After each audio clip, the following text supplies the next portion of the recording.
LPE 200/8. Problem with the truck is no power whatsoever. What happened, I think, is something shorted out, and the reason why is I'm going to show you.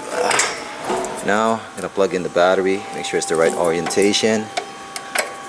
So let me have you look at this. I don't know if you can see it, but that varistor is really getting really hot, and it's really smoking hot.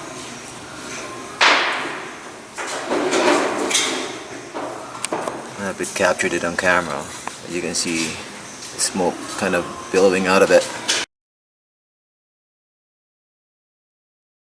Right now, he barely plugged it in. I don't know if you can see it on the camera, but it was getting to at least 120, and it was even hotter earlier. So that varistor is really getting hot. And that's a big, almost like a dead short from positive to negative. That's why there's no power going into that controller. So here we have the schematic, electrical schematic for the LPE 200. So first of all, I want to start with this part right here that I kept calling as a varistor earlier. Actually, it is a PTC resistor. PTC meaning that it's a positive temperature coefficient resistor. So what that means is that whenever a high amount of current is encountered by this resistor, the temperature is going to rise, as we've seen earlier, and also the resistance across that resistor is going to rise, thereby increasing the voltage drop across the resistor. So right now, let's trace the path for the voltage or the flow of current when we connect the battery. So the battery is connected right here. Current is going to go through here. It's going to give current to wire number 20, which is the wire power supply for the display on the tiller head.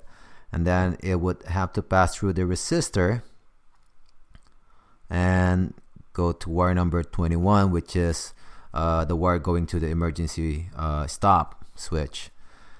And current would also have to flow here to the B plus terminal on the Curtis box or the speed controller. Should also go here, but it would stop here at the M negative connector on the speed controller. So no significant amount of current should be consumed here. Also, it would have to go through this fuse, and since this is the contactor for the pump motor, which should be normally open, there should be also no significant current flow or current consumption going through here into the pump motor. But in the event that this pump motor contactor is welded, then for sure, because the motor is directly connected to negative, it is a common negative, then there would be a high amount of current that the motor would try to consume, and the temperature of this PTC would actually rise, and thereby increasing the voltage drop on it. So the next thing that would want to do is try to eliminate which of these two circuits for the drive motor and for the pump is causing the high current or the PTC to heat up. So let's try that. Okay, for us to figure out, we know there's almost a dead short and a high amount of current that's going through that varistor. That's why we don't have power. So the next thing we're going to try to do is figure out where the short is coming from. So you have two fuses here. One would be the fuse going to the pump motor, and the other one for the drive motor. So what we're going to do first is take out this fuse and see if the varistor is still heating up. Okay, so right now we've taken the fuse out. That's going to the pump contactor. Now we're going to try to look at the varistor again. Focus on that screen, it's still a bit warm. Alright, now we're going to plug the battery back in again, see if it's still getting hot. Yep. Oh yeah, take it out. Take it out. It's glowing hot right now, and that's like barely putting the battery in. So obviously the short is not coming from the pump motor. So what we're gonna do right now is we're gonna take the other fuse out, the fuse on the top. Okay, now we've taken the top fuse out. Let's look at that again. Right now it's at 20, 36, 38, still a bit warm. So let's plug in the battery again and see if it heats up again.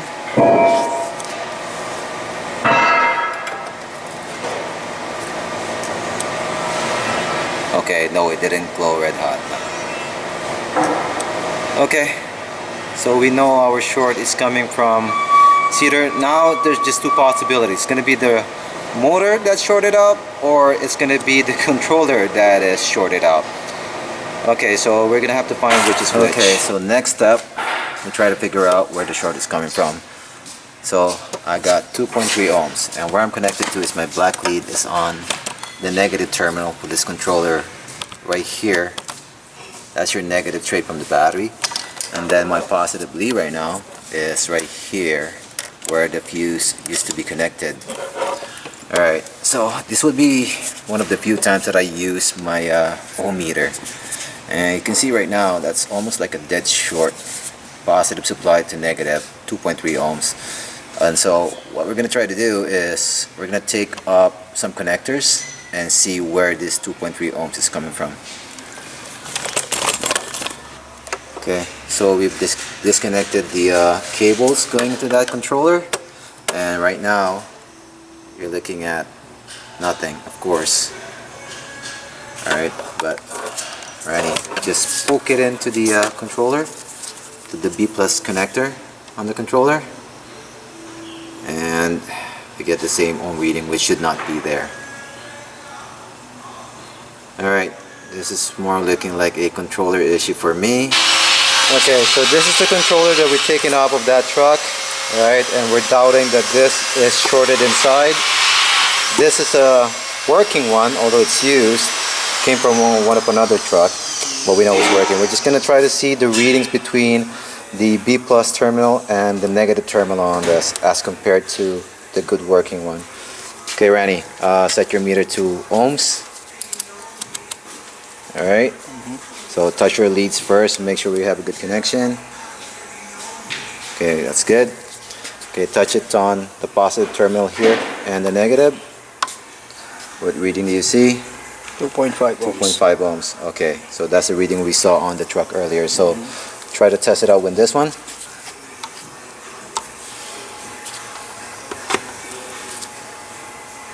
Make sure you have a good connection.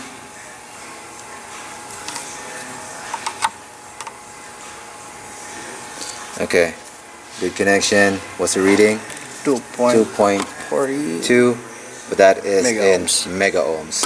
Alright, so that kind of proves that this controller right here is shorted inside.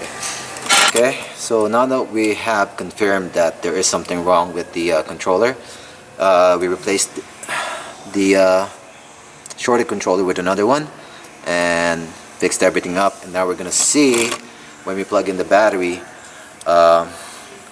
with the thermal camera. We're going to try to see the heat that's being produced by that varistor. Okay, let me push that up. Where is that varistor anyway? So that varistor should be right here where my hand is. So I'm touching it right now. Okay. Okay, Randy, plug it in. Plug the battery in. So remember earlier, just plugging the battery in, still heated up, but right now it's basically at what temperature? 21 degrees, something like that. Yeah, 25, 24. Need to get a better camera angle on that.